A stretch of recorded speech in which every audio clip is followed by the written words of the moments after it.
It's the largest political gathering of youth at an international level and the biggest platform against imperialism.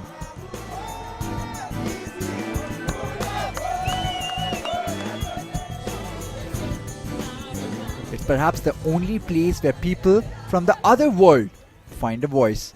The World Festival of Youth and Students is now 17 editions old. And as they say, this time for Africa.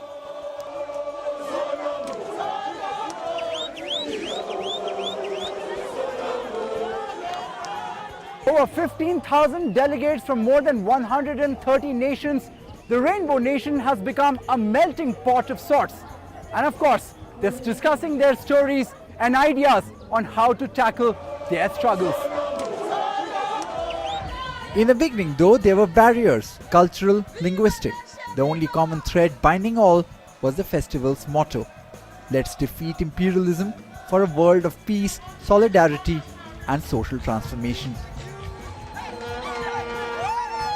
President of South Africa Jacob Zuma kicking off the 9-day festival and the delegates from the host country setting the tone.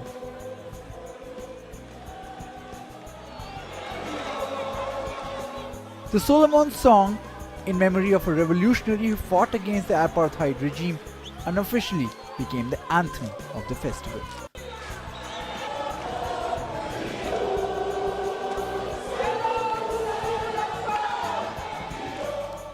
While the Rainbow Nation kept up the carnival spirit of the festival, the presence of activists from a galaxy of nations kept the adrenaline pumping.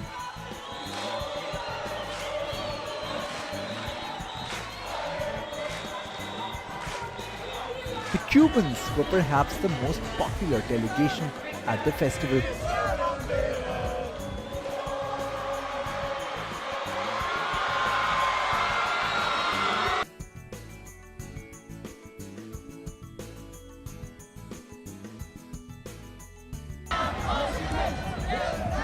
From the other side of the globe, all right, the Vietnamese delegation spoke the same language as Cubans, that of struggle against the US.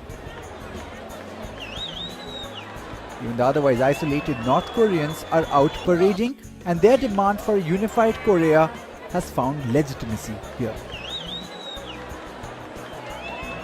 Unheard voices from nations oppressed kept pouring in.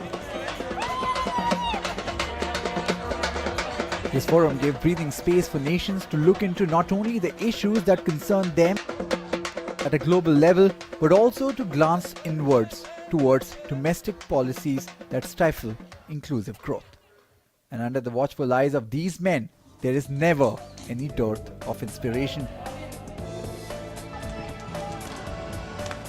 Nelson Mandela, Fidel Castro, Ho Chi Minh, Aung San Suu Kyi, Malcolm X, Mahatma Gandhi,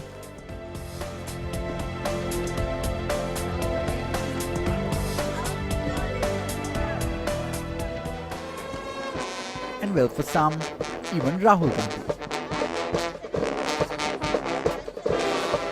But the mascot, the revolutionary Che Guevara. Unlike the fans at rock concerts, most of these delegates at the festival were hoping their experiences here and in lives could culminate into their own motorcycle diaries.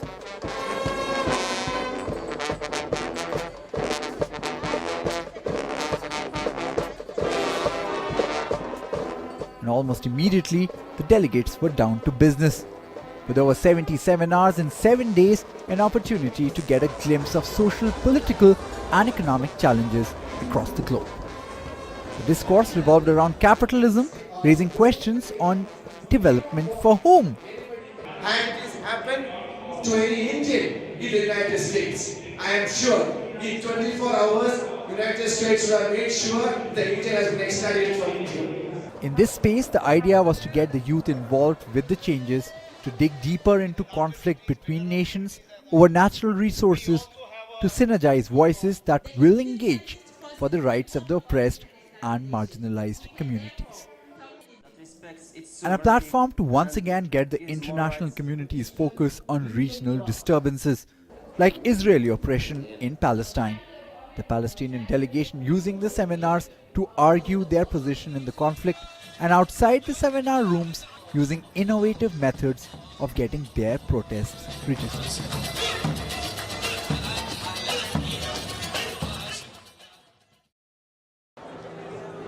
While the Palestinian cause became the toast of the festival, close on the heels were the activists from Western Sahara. Demanding nationhood and freedom from an alleged oppressive Morocco, the Sahrawians' cause found support from all quarters.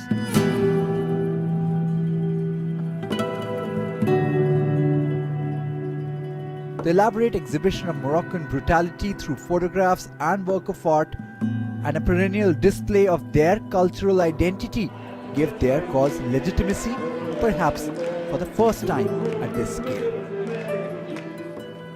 The Cubans continue to demand the release of the Cuban Five,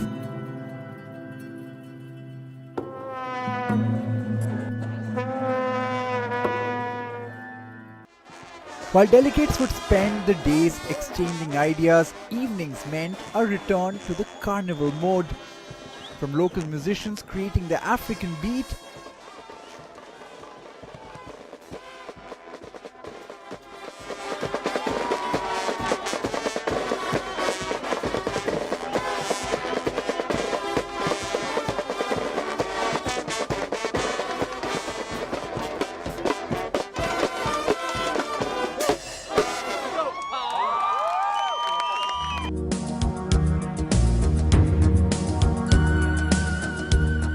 set against the picturesque and majestic South Africa.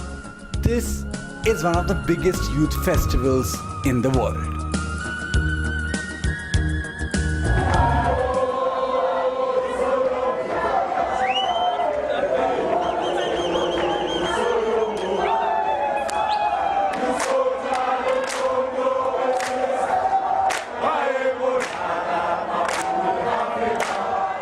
The festival culminated with a pledge to struggle against imperialism, to struggle against the elimination of the majority of labor rights and unemployment.